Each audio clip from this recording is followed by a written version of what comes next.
high school level CRTs, physical science. So welcome, sir. And I request DYO sir to give some remarks regarding this ongoing training program in service department.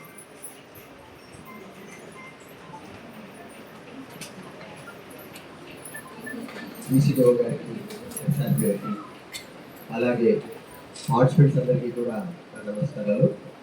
So ఒక మంచి opportunity వచ్చింది. ఏంటంటే నిజానికి అన్ని సబ్జెక్ట్స్లోకి ever growing subject ఏది అంటే physical science. ఎప్పుడూ మాట్లాడుతుంది. So I think you are very sharp. ఎప్పటికీ కూడా ఫిజికల్ సైన్స్ టీచర్స్ అంటే చాలా షార్ప్గా ఉంటారు. ఎందుకంటే నేను కూడా బీఈడీలో ఫిజికల్ సైన్స్ చేసినప్పుడు లెసన్ ప్లాన్ రాస్తే కర్నూలు గవర్నమెంట్ బీఈడీ కాలేజీలో లెసన్ ప్లాన్ రాస్తే అందరిలాగే మామూలుగా ఎక్కువ మంది వీరేం రాస్తారమ్మా లెసన్ ప్లాన్లో మెథడ్ ఆఫ్ టీచింగ్ ఏం రాస్తారు, లెక్చర్ కమ్ డెమాన్స్ట్రేషన్ రాస్తారు ఎక్కువ మంది.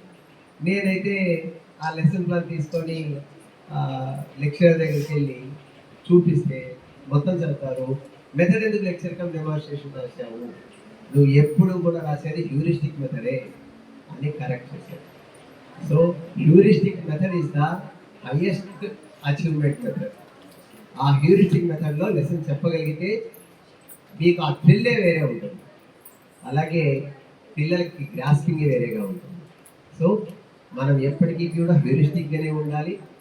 లెక్చర్ కమ్ డెమాన్స్ట్రేషన్ అనేది సోషల్ సబ్జెక్ట్స్కి ఉండొచ్చు, మనకి కాదు.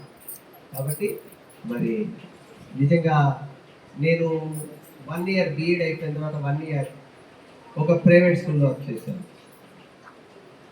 అప్పుడు mathematics and physical science deal చేసేవాడిని ఒక క్లాస్కి. అయితే మీకు తెలిసిందే ప్రైవేట్ స్కూల్స్లో ల్యాబొరేటరీ మెటీరియల్ ఏం పెద్దగా ఉండదు. ఒక చిన్న గదిలో ఏవో ఒక 4-5 రకాలు ఉంటాయి. కానీ నేను అక్కడ పనిచేసిన 1 yearలో ఒక్కరోజు కూడా ఎక్స్పెరిమెంట్ లేకుండా క్లాస్ నడపలేదు. ప్రతిరోజు ఎక్స్పెరిమెంట్. ఎంత